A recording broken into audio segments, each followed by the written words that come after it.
For over a decade, he said nothing. Not a single interview, no tearful tributes, no public declarations. While the world dissected every detail of Michael Jackson's life and death, his youngest son, Bigi Jackson, once known only as Blanket, remained silent. But silence doesn't mean absence. And now, years after the king of pop's passing, Big has finally spoken. What he reveals isn't scandalous or explosive, but it's raw, real, and quietly devastating. For the first time, Bigi Jackson breaks his silence. And what he shares about Michael Jackson's death and life isn't just heartbreaking. It's the untold truth from the one voice we never heard. Let's take a look at what has been said. The quietest Jackson. Born into one of the most famous families in entertainment history, Bigi Jackson came into the world already under a microscope. Born on February 21, 2002, via a surrogate mother whose identity has never been revealed. He was named Prince Michael Jackson too. But the world would come to know him by a different name, Blanket. A term his father used to mean enveloping someone in love and protection. Michael Jackson explained, "A blanket is a blessing." But for many, the name only added to the growing mystique and confusion surrounding the boy. His public debut, unfortunately, would become one of the most controversial moments in Michael Jackson's career. In 2002, just 9 months after Bigi's birth, Michael infamously dangled his infant son over a hotel balcony in Berlin as fans screamed from below. The child's face was obscured by a towel, and the move was intended to be a playful gesture, but it sparked international outrage. Michael issued a swift apology, admitting, "I made a terrible mistake." But that single image, Blanket suspended above a sea of fans, would follow Bigi for years. From that moment on, Bigi disappeared from the public eye. While his siblings, Prince and Paris, occasionally appeared with their father or later took on public roles, Bigi seemed to be more protected as a child and then when old enough retreated into silence by his own choice. He rarely appeared at events. He didn't speak in interviews. He didn't even post publicly on social media. To most of the world, he was a quiet, unreadable shadow of his legendary father. The silence was by design. Bigi, still just a child, was growing up in the chaotic orbit of a father who was both revered and ridiculed. The media wanted headlines. The fans wanted visibility. But Bigi gave them nothing. Instead, he quietly endured the noise, hiding behind high walls and a last name that carried more weight than he ever asked for. While the world moved on from the Michael Jackson scandal cycles, Bigi Jackson was growing up in the wreckage of fame. For years, he said nothing. But the silence was never empty. It was heavy. It was deliberate. And as we would soon discover, it was protecting something too personal to share. Until now, the shadow of Neverland. Behind the gates of Neverland Ranch, Bigi Jackson lived in a world that looked like paradise to outsiders. There were amusement park rides, exotic animals, sprawling gardens, and a movie theater in the backyard. On paper, it was a child's dream. But for Bigi, it was a dream built on distance, beautiful, curated, and oddly empty. Michael Jackson constructed Neverland to be a safe haven from the pressures of fame. After a lifetime of media scrutiny and personal trauma, he wanted to raise his children in a fantasy world shielded from public view. On the surface, he succeeded. Bigi and his siblings had private tutors, handcrafted toys, themed birthday parties, and full-time staff to meet their every need. They were insulated from paparazzi, tabloids, and the chaos that defined their father's external life. But insulation can also isolate. Michael was rarely home in the way most fathers are. As a global superstar, his life revolved around rehearsals, studio sessions, legal meetings, and international travel. Even when physically present at Neverland, he was often emotionally distant, locked in meetings, or working late into the night. According to those who knew the family, it wasn't unusual for Bigi to see his father only from afar. A passing glimpse through a tinted window or down a hallway as Michael was ushered into another obligation. Parenting duties were handled mostly by nannies, bodyguards, and trusted staff. Daily conversations, bedtime stories, and simple father-son bonding moments were often outsourced. Michael loved his children, but love alone couldn't bridge the logistical and emotional gap that fame had built between them. And as Bigi grew older, he began to feel that gap more acutely. The one constant in his life was his siblings. Paris and Prince weren't just family. They were the only ones who truly understood what it meant to grow up under the Jackson name. They weren't close in age, but they were close in experience. They played together in the Neverland Park, watched movies late at night, and protected each other from the noise outside the gates. Still, something fundamental was missing. Bigi was surrounded by magic, but not by presence. There were moments of joy, but also long stretches of wondering why his father was so often out of reach. As a young child, he couldn't articulate the void, but it was there, a subtle ache beneath the surface of the wonderland built for him. Neverland was designed to be a shield, but for Biggie, it sometimes felt like a wall. The world saw it as Michael's ultimate gift to his children. Biggie experienced it differently. A stunning, surreal environment where love was expressed in grand gestures, but rarely in daily connection.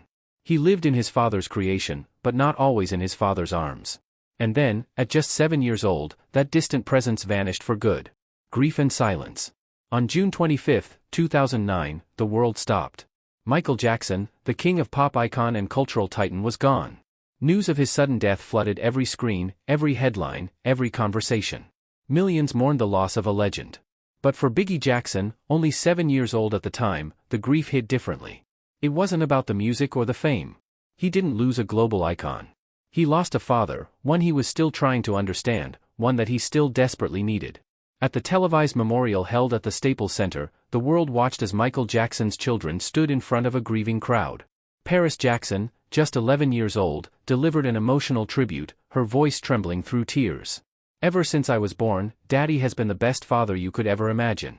Her words became an instant headline. But standing beside her, Biggie remained silent. No tears, no statement, no visible emotion, just a small, solemn child in a black suit, staring into the unknown. What the world didn't see was the confusion he was holding inside. Biggie wasn't just mourning a parent. He was trying to process the abrupt disappearance of someone he had barely begun to know. The man who was often absent was now gone forever. The chance to build that connection, to ask questions, to be close, that was gone, too. In the aftermath of Michael's death, Biggie went to live with his grandmother, Katherine Jackson, in Calabasas, California. The transition was drastic. Gone was the fantasy world of Neverland. In its place, structure, rules, routine. For the first time, Biggie experienced a more traditional form of parenting. Daily meals, set times, and adults who were consistently present. Janet Jackson, his aunt, also stepped in to help stabilize the children's lives. On the outside, it looked like Biggie had found a sense of normalcy. But inside, the silence remained. He didn't talk publicly about his father. He didn't express his feelings to the world. And unlike his siblings, who would occasionally speak out or share memories, Biggie stayed quiet for years. The reasons went deeper than grief. Biggie's silence masked a complex mix of emotions: confusion, abandonment, reverence, and regret. He had memories of magical moments, watching movies, hearing bedtime stories, being told he was loved, but also long stretches of emotional distance. In time, those questions grew louder. Why did my father seem so far away? Why did I accept it as normal? Why didn't anyone explain? But those were questions a child couldn't articulate. Not then, not out loud. As Biggie grew into adolescence, his understanding of his father came not from personal experience, but from documentaries, biographies, and second-hand stories. Michael Jackson became more of a myth than a memory. To the world, he remained a pop deity. To Biggie, he became a mystery, one made harder by the fact that the man behind the legend had left before Biggie ever got to really know him. He didn't cry in public. He didn't speak. But the silence itself said everything. When Michael Jackson died, all that the world knew about Biggie was the blanket persona Michael had created. In time, Biggie understood that to get some closure and become his own person, he needed to move away from being Blanket. Rewriting Blanket, a new identity. In 2015, at the age of 13, Michael Jackson's youngest son made a quiet but powerful move. He changed his name. No press release, no announcement, just a decision made away from cameras and headlines. Prince Michael Jackson too would no longer go by the name Blanket. He chose instead to be called Bigi, a name not steeped in headlines, controversy, or childhood infamy. The name change was more than cosmetic. It was Biggie's first public step toward reclaiming control over his identity. Blanket had never been his choice. It was a term of affection given by his father, meant to symbolize love and protection. But in the hands of the media and the public, it became a symbol of something else, an easy target, a punchline, a tabloid label tied to an image he had no control over. By his teenage years, the name no longer felt like comfort. It felt like a burden. The nickname reminded Biggie of a time when his life wasn't his own, when everything, from the way he was introduced to the world to the tragic spectacle of his father's death, was dictated by forces beyond his control. The name Blanket belonged to a child onto whom the world projected its fascination. Biggie was who he was becoming, someone private, thoughtful, and intent on shaping his own path. Changing his name was also about creating distance, not from his family, but from the media's narrative. Around the same time, Biggie began to assert more independence in other areas of his life. He avoided public appearances. He asked to attend school under a different name. He didn't want to be treated as Michael Jackson's son. He wanted to be just another student, just another teenager. To those closest to him, the transformation was subtle but significant. Biggie became more withdrawn from the Jackson family's public activities. He skipped red carpets. He asked for privacy at events. He began spending more time reading, journaling, and quietly studying film. Even among his siblings, he rarely discussed his father in detail. The name change and the behavior that followed were his way of saying, "I'm not a symbol. I'm a person." And though the world may have still referred to him as Blanket in headlines, Biggie had already moved on. He didn't need the world to understand his choice. He just needed the space to make it. Passions over publicity. As Bigi Jackson grew into adolescence, one thing became clear: he was not interested in fame. While his sister Paris pursued music and modeling, and his brother Prince occasionally made media appearances, Biggie took a different route. He chose privacy, purpose, and passion over public attention. He didn't reject the legacy he was born into, but he refused to let it define him. One of his greatest passions emerged early: film. Encouraged by his father before his death, Biggie was introduced to the world of cinema at a young age. Michael Jackson even hired a private film teacher to educate his children on directing, screenwriting, and production. What began as a shared family interest grew into something deeper for Biggie. It wasn't just a hobby. It became a focus, a way to think, create, and most importantly, connect with his father's artistic spirit. By the time he was a teenager, Biggie had developed an encyclopedic knowledge of movies. In 2019, his big brother Prince revealed in an interview that Big could name a film's release year, director, and production team, even if he hadn't seen the movie. "He really thinks and studies about film in a different way," Prince said. "That comes from our dad encouraging him to study it. He championed it." In a rare public move, Biggie and Prince launched a YouTube movie review channel.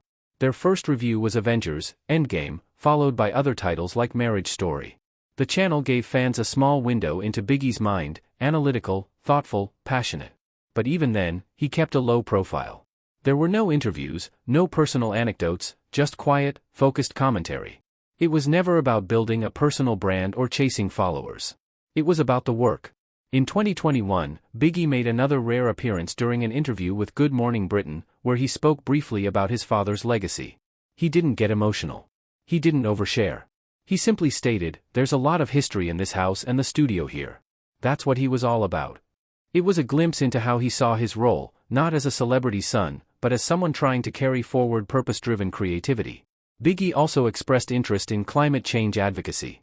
In the same interview, he said, "We have some work to do, but our generation knows how important it is." Again, it wasn't about headlines. It was about action. Biggie Jackson isn't chasing the spotlight. He's focused on using his voice for things that matter, on his terms, in his time. But now, firmly in adulthood, when all his choices are his own, cracks in the Jackson family have begun to appear, and Biggie is finally breaking his silence on his father. The estate divide. Cracks in the family. In March 2024, Biggie Jackson, who had spent most of his life avoiding controversy, stepped into the middle of a deeply public, high-stakes conflict, a legal battle over the fate of Michael Jackson's legacy. The issue was a $600 million deal between the Michael Jackson estate and Sony Music involving the sale of a significant portion of the pop star's music catalog. The decision caused a major rift within the Jackson family, and Biggie was caught right in the middle. Initially, Biggie and his grandmother, Katherine Jackson, stood united. Both were concerned that selling off such a vast piece of Michael's artistic output could damage his legacy. This wasn't just business for Biggie. This catalog represented one of the last real connections to a father he barely had time to understand. These weren't just songs. They were pieces of a story he was still trying to put together. But when a judge approved the deal, the battle lines shifted. Katherine wanted to appeal. Biggie didn't. In a surprising move, Biggie withdrew from the legal challenge entirely. According to court documents obtained by People, Biggie's legal team stated, "It is readily apparent that a reversal on appeal would be an extreme long shot." In short, Biggie had come to believe that the fight couldn't be won, and continuing it would only cause more damage financially, emotionally, and within the family. What happened next made headlines. Katherine requested that the estate cover her legal fees to continue the fight. That's when Biggie drew the line. In a rare legal counteraction, he asked the court to deny her request. He called it unfair and made it clear that using estate funds, his father's legacy, to pursue a challenge he no longer supported and that he felt was bound to fail, was something he could not stand by. It wasn't just a disagreement. It was a declaration. For years, he had stayed silent out of respect for his father, his family, and the complex dynamics that surrounded both. But this time, he spoke up, not with anger, but with conviction. He wasn't trying to start a family war. He was trying to protect what remained. To outsiders, the headlines painted it as a generational feud over money. But for Bigi, it wasn't about control or profit. It was about principle. The catalog wasn't just an asset.